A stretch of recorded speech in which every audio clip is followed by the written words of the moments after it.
Good morning, student. Here we will discuss a new topic, parallel lines.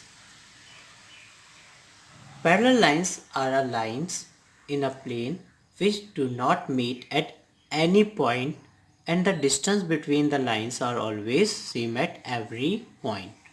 Okay, student. तो आपने lines के बारे में पढ़ा हुआ है. यहाँ पे क्या है, पैरेलल लाइंस की बात हुई है. तो पैरेलल लाइंस में हमारे पास टू और मोर लाइंस हो सकती हैं, पर ऐसी लाइंस, ठीक है, जो आपस में कभी मीट नहीं होती हैं, किसी भी पॉइंट पे मिलती नहीं है, उन्हें हम लोग बोलते हैं पैरेलल लाइंस, राइट. जैसे कि आप देख सकते हैं, जैसे ये पेपर है, इस पेपर में ये जो लाइंस जा रही है, एक लाइन ऊपर वाली, एक लाइन नीचे वाली, ये दोनों लाइंस पैरेलल है, क्योंकि ये आप देखिए आगे तक में कहीं पे भी एक दूसरे से मीट नहीं होंगी.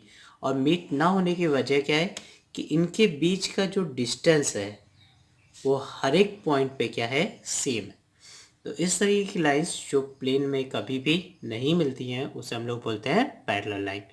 प्लेन मीन्स कोई भी सरफेस कह सकते हैं, ठीक है. जैसे आप टेबल देखें तो टेबल के जो एजेस है, किनारे आप देखिए, वो कभी मीट नहीं करेंगे. ब्लैक बोर्ड है, उसके एजेस आप चेक करिए, ठीक है. आपके घर पे दीवार होगी, दीवार में विंडो होगी, विंडो की रेलिंग्स को चेक करिए, उनकी जो भी अपनी रेलिंग्स है वो आपस में कभी मीट नहीं करेंगी. तो इस तरीके की लाइंस जो कभी आपस में मीट ना करे उसे हम लोग बोलेंगे parallel line. One of the best example is railway track. आप रेलवे ट्रैक देख सकते हैं, रेलवे ट्रैक कभी भी आपस में मीट नहीं करता, सीधे सीधे जाता है, राइट. तो इस तरीके की लाइंस जो प्लेन में कभी भी मिलती नहीं है उसे हम लोग क्या बोलेंगे, parallel line, right. Now the second topic is intersecting lines. A pair of lines are intersecting if they have common point, ठीक है. अब ऐसी लाइंस जो आपस में किसी भी पॉइंट पे मिले, जैसे ये दो लाइंस दिख रही हैं, ये आप इस पॉइंट ओ पे मिल रही हैं, तो इस तरीके की लाइंस को हम लोग क्या बोलेंगे, इंटरसेक्टिंग लाइन, राइट. और जहाँ पे ये जो कॉमन पॉइंट है, इस कॉमन पॉइंट को हम लोग क्या बोलते हैं, पॉइंट ऑफ इंटरसेक्शन. क्लियर. तो आपको पैरेलल लाइन और इंटरसेक्टिंग लाइंस के बारे में पता चल गया. Now the next topic is transversal. A transversal is a line that intersect two or more lines at distinct point, right? तो देखिए बच्चों, ये एक लाइन है, एक लाइन ये है. इन दो लाइन को कोई थर्ड लाइन अलग अलग पॉइंट पे इंटरसेक्ट कर दे. देखिए एक ये पॉइंट पे इंटरसेक्ट कर रही है. तो इस तरीके की लाइन, ये जो लाइन है जो अदर्स लाइंस को इंटरसेक्ट करती है, पर वहाँ पे कंडीशन है कि आपके पास दो या दो से ज़्यादा लाइंस होनी चाहिए. अगर सिंगल लाइन को करेगी तो इंटरसेक्टिंग लाइन हो जाएगी, पर टू और मोर लाइंस को जब इंटरसेक्ट करती है तो उसे हम लोग क्या बोलेंगे, transversal. Okay. Now we start chapter exercise 5.2. Okay student, पहले हम लोग 5.2 पे जाने से पहले थोड़ा सा पैरेलल लाइन के कॉन्सेप्ट को और उसके एंगल्स के कॉन्सेप्ट को समझते हैं, राइट. तो देखिए बच्चों, यहाँ पे हमारे पास दो लाइन है, ये दो लाइंस पैरेलल लाइन है, इसे नेम दे देते हैं L and M. Okay. Now इसे एक थर्ड लाइन जो है वो इंटरसेक्ट कर रही है, दैट इज़ कॉल्ड ट्रांसवर्सल. तो बच्चों यहाँ पे जब ये ट्रांसवर्सल इन दो लाइंस को इंटरसेक्ट करता है तो 8 एंगल्स फॉर्म होते हैं, राइट. कितने एंगल फॉर्म होते हैं, 8. लेट कर लेते हैं. This is angle 1, this is angle 2, this is angle 3, this is angle 4. This angle is 5, 6, 7 and 8. ये 8 एंगल्स फॉर्म होते हैं. अब बच्चों इन 8 एंगल्स के बीच में कुछ रिलेशन होता है.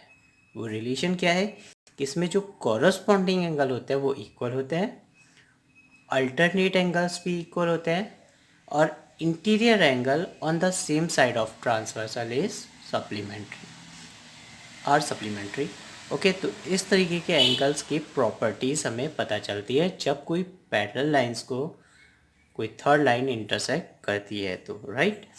तो आगे हम डिस्कस करेंगे कॉरस्पॉन्डिंग एंगल्स के कुछ फिगर्स के बारे में और कुछ अल्टरनेट के और इंटीरियर एंगल्स के, right. Okay. Now we start.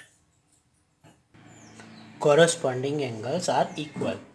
तो यहाँ पे कुछ फिगर्स हैं, इन फिगर्स के अकॉर्डिंग हम लोग करस्पॉन्डिंग एंगल्स के बारे में समझेंगे। तो देखिए बच्चों, हमने एक मेन फिगर ले लिया जिसमें हमने ये पैरेलल लाइन थी और इसे एक ट्रांसवर्सल कट करा, जिसकी वजह से ईट एंगल का फॉर्मेशन होगा। तो अब कॉरस्पॉन्डिंग एंगल्स कौन से हैं? तो आप देखिए एंगल, यहाँ पे हमने सिंपल एक फिगर्स बनाए। इस तरीके से जो एंगल्स फॉर्म हो रहे हैं, ये एंगल और ये एंगल, इस तरीके के एंगल्स हमारे क्या कहलाते हैं? Corresponding angle. तो यानी ये एंगल और ये एंगल क्या है? कॉरस्पॉन्डिंग एंगल है, राइट।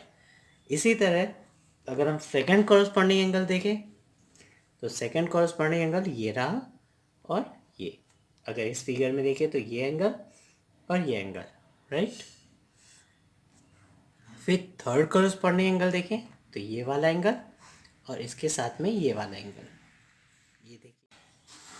फोर्थ कॉरस्पॉन्डिंग एंगल अगर हम देखें तो ये हमारा फोर्थ कॉरस्पॉन्डिंग एंगल हुआ, एंगल 4 एंड एंगल 8। अगर मेन फिगर के अकॉर्डिंग देखें तो ये वाला एंगल और ये वाला एंगल। तो बच्चों आप समझ चुके होंगे कि कॉरस्पॉन्डिंग एंगल्स कैसे फॉर्म होते हैं, right. Now alternate interior angles are equal. अब अल्टरनेट की बात करते हैं यहाँ पे। तो अगर हम देखें तो यहाँ पे एक फिगर समझते हैं। तो ये एक पैरेलल लाइन है और ये एंगल फॉर्म हुए थे। तो ये एंगल 1 था, ये 2, ये 3, 4, 5, 6, 7 एंड 8, राइट। तो देखिए बच्चों, यहाँ पे ये एंगल और ये एंगल हमारा कैसा है? Alternate interior angle. देखिए एंगल 4 एंड एंगल 6 ये अल्टरनेट है। और क्योंकि यहाँ पे ये जो एंगल्स है ना, ये 4, 3, 4, 5 एंड 6 ये इंटीरियर एंगल्स है। तो इन इंटीरियर एंगल के बीच में ये वाला एंगल और ये वाला एंगल जो आपको दिखेगा, ये अल्टरनेट है। सिमिलरली एंगल 3 का अल्टरनेट कौन हुआ? 5, राइट। तो ये आपस में क्या होते हैं? इक्वल होते हैं। तो एंगल 4, 6 का अल्टरनेट है और एंगल 3 एंड 5, राइट। ये दोनों एंगल्स आपस में क्या होंगे? इक्वल होंगे। इस तरीके के एंगल्स को हम लोग बोलते हैं अल्टरनेट इंटीरियर एंगल्स। अब अल्टरनेट एक्सटीरियर एंगल के बारे में भी समझते हैं। तो जैसे कि नाम से ही पता है, ये बाहर की तरफ बनने वाला एंगल है। तो देखिए एंगल 1 और एंगल 7 ये जो है, ये हमारे कैसे है? अल्टरनेट एक्सटीरियर है। इसी तरह एंगल 2 का अल्टरनेट कहाँ मिलेगा? ये मिलेगा 2 एंड 8, ये भी कैसे एंगल है? Alternate exterior angle. अब बच्चों कुछ लोग भी इसमें हमें Z भी शो करते हैं कि आप ऐसा, अगर Z जैसा फॉर्मेशन आपको दिखे तो इंटीरियर एंगल हम फाइंड कर सकते हैं, जैसे ये दो, राइट। तो ऐसे भी आप समझना चाहे तो समझ सकते हैं, बट आप फिगर के अकॉर्डिंग समझिए तो आपके लिए ज़्यादा अच्छा है, right. Now interior angle on the same side of transversal. देखिए जैसे ये एक फिगर है, तो इस फिगर में हमने आपको बताया कि अंदर के एंगल्स जो है 4, 3, 5 एंड 6 ये इंटीरियर एंगल है अंदर के। तो interior angle on the same side of transversal, ये ट्रांसवर्सल है, ट्रांसवर्सल की एक साइड ये, एक साइड ये। तो सेम साइड के जो एंगल है, यानी कि ये देखिए ये दो, इनका सम और इन दो का सम हमेशा कितना होगा? 180, राइट। क्योंकि इनका सम क्या होता है? सप्लीमेंट्री होता है। सप्लीमेंट्री मतलब 180। तो देखिए आपको ऐसे लिखना है अपनी नोटबुक में समझने के लिए। एंगल 4 + 5 = 180 होगा एंड एंगल 3 एंड 6, राइट। तो यहाँ पे आपका टॉपिक जो है पैरेलल लाइन का वो फिनिश हो जाता है और आपकी एक्सरसाइज 5.2 स्टार्ट हो जाती है। Okay, now question number 1, state the property that is used in each of the following statement. तो यहाँ पे आपको गिवन है स्टेटमेंट, ठीक है। अच्छा बच्चों, अगर ये लाइन और ये लाइन पैरेलल है तो इसका सिंबल भी होता है, ऐसे लिखा जाता है A parallel to B, that is the symbol of parallel line, right. इस तरह से हम लोग 2 लाइन्स फॉर्म करते हैं जो कि हमें शो करता है कि पैरेलल लाइन है, राइट। तो यहाँ पे आपको इसी तरीके का सिंबल दिया है। If A parallel to B, इन्होंने बोला हुआ है, गिवन है कि ये लाइन और ये लाइन पैरेलल है, तो ये ट्रांसवर्सल होगा, ये भी ट्रांसवर्सल है, राइट। तो इन्होंने बोला हुआ है एंगल 1 और एंगल 5 इक्वल है। तो बच्चों आप ध्यान दीजिए कैसे एंगल्स बन रहे हैं, इस तरीके की लाइन है और ऐसे एंगल्स है। तो ऐसे एंगल्स हमने सिखाए थे, पीछे आप अपनी नोटबुक में चेक करेंगे तो इस तरीके के एंगल कैसे है, कोरोस्पॉन्डिंग एंगल, राइट। तो यहाँ पे कौन सी प्रॉपर्टी हुई, कोरोस्पॉन्डिंग एंगल प्रॉपर्टी, उस वजह से ये दोनों आपस में क्या है, इक्वल है। Same as if angle 4 equals to angle 6, angle 4 और 6 अगर आपस में इक्वल है then A parallel to B, तो ए और बी पैरेलल होंगी। पर ये दोनों कौन से एंगल्स हैं, ये हैं अल्टरनेट इंटीरियर एंगल, राइट। फिर इन्होंने गिवन है कि angle 4 plus angle 5 is equal to 180, ये और ये एंगल का सम क्या है, 180 है, तो ये बोलते हैं ये पैरेलल लाइंस है, राइट।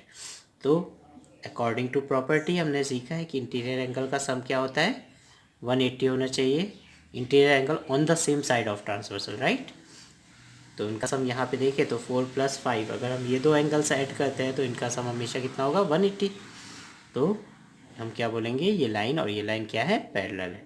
तो यहाँ पे क्या लिखेंगे, interior angle on the same side of transversal are supplementary, right. यहाँ पे बच्चों 4 और 5 को ऐड नहीं कर देना है कि 4 प्लस 5 कर दिया 9 हो गया, ये एंगल्स हैं, right. Now question number 2, in adjoining figure identify the pair of corresponding angle. तो देखिए बच्चों, फर्स्ट अगर देखें तो 1 का कॉरस्पॉन्डिंग 5, राइट। इसी तरह एंगल 2 लेते हैं तो 2 का कॉरस्पॉन्डिंग उसी के नीचे सेम साइड पे, राइट, तो 2 एंड 6। इसी तरह हम यहाँ पे देखें एंगल 3 का कॉरस्पॉन्डिंग 7, सेम तरफ पे ही बनते हैं, राइट। और एंगल 4 का कॉरस्पॉन्डिंग एंगल 8। तो बच्चों कितने कॉरस्पॉन्डिंग एंगल्स के पेयर बनते हैं, 4, right.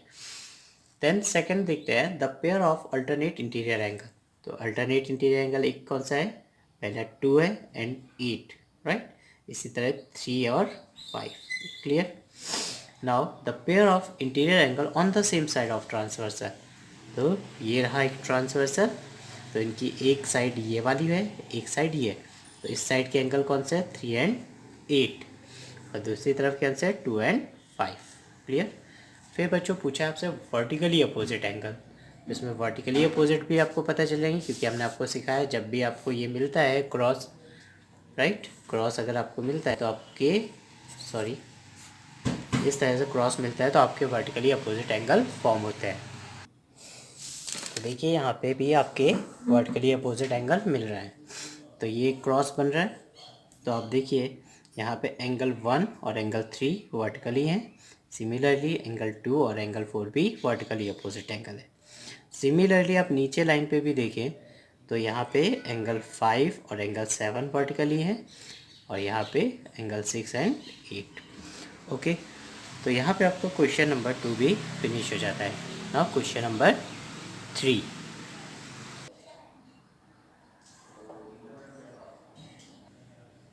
in adjoining figure P parallel to Q find the unknown angles। तो बच्चों यहाँ पे हमें unknown एंगल दिए हैं EF ABCD, ओके, ये सारे हमें unknown एंगल है, तो इन unknown एंगल्स को हमें फाइंड आउट करना है।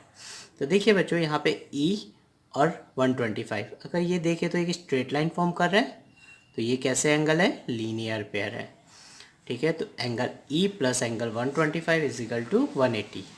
तो यहाँ पे हम लोग ऐसा ज़रूरी नहीं कि कोई कॉरस्पॉन्डिंग ही ढूंढना है, हम लीनियर पेयर भी ढूंढ सकते हैं, वर्टिकली अपोजिट भी ढूंढ सकते हैं, राइट। तो angle E plus 125 is equal to 180, therefore angle E is equal to 180 minus 125, therefore angle E is equal to 55। तो बच्चों एंगल E कितना हमारे पास है, 55। यहाँ पे एंगल E लिख लीजिए ना। E हमें पता चल गया है कि 55 है। तो अब हम लोग बाकी एंगल्स फाइंड करेंगे। तो अगर हम देखें तो F और E कैसा एंगल है, वर्टिकली अपोजिट है, तो ये दोनों आपस में क्या होंगे, इक्वल होंगे। तो F इक्वल्स टू कितना हो जाएगा, 55, राइट। तो F इज इक्वल टू 55। तो यहाँ पे ये एंगल भी हमारा कितना आ गया, 55 डिग्री आ गया। नाउ एंगल ए और एंगल ई देखिए, तो ये दोनों कैसे एंगल्स हैं, वर्टिकली हैं, क्योंकि ये एंगल ये साइड और ये साइड कैसी है, पैरेलल साइड से, पैरेलल लाइन से। तो एंगल ए और एंगल ई क्या है, इक्वल है, कॉरस्पॉन्डिंग एंगल है। तो हम लिख देंगे angle A is equal to angle E is equal to 55 corresponding angles, right. तो यहाँ पे ये भी हमें पता लग गया ये 55 है। हम चाहे तो वर्टिकली भी अल्टरनेट भी बोल सकते हैं, राइट। पर अल्टरनेट कौन सा है, ए और F, clear. Now angle D और एंगल दिस, ये दोनों एंगल कौन से हैं, कॉरस्पॉन्डिंग है। तो डी इज इक्वल टू कितना हो गया, 125, क्योंकि ये कौन सा एंगल है, कॉरस्पॉन्डिंग एंगल। तो यहाँ पे भी हम लिख देते हैं 125 ताकि हमें याद रहे। अब ध्यान दीजिए एंगल सी अगर देखें तो सी का कॉरस्पॉन्डिंग हमें ये मिलता है। तो सी किसके इक्वल है, एफ के इक्वल है, और एफ कितना है, 55। तो कॉरस्पॉन्डिंग एंगल अगर हम चाहे तो वर्टिकली भी कर सकते हैं, ओके। देन एंगल बी और डी कैसे एंगल्स हैं, वर्टिकली है। तो हम यहाँ पे क्या लिख देंगे, B equals to D equals to 125, और यहाँ रीज़न लिखेंगे वर्टिकली अपोजिट एंगल। रीज़न लिखना जरूरी है, राइट। Now question number 4।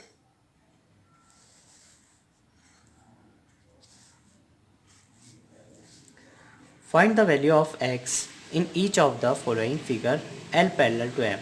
तो स्टूडेंट ये लाइन और ये लाइन पैरेलल है, तो ये क्या है, ट्रांसवर्सल है। तो इसमें हमें क्या करना होगा कि इसमें एक अननोन एंगल हमें लेट कर लेना होगा। तो हमने यहाँ पे ये एंगल लेट कर लिया y, ओके। तो यहाँ पे हम ऐसा लिख देते हैं, let one unknown angle is y,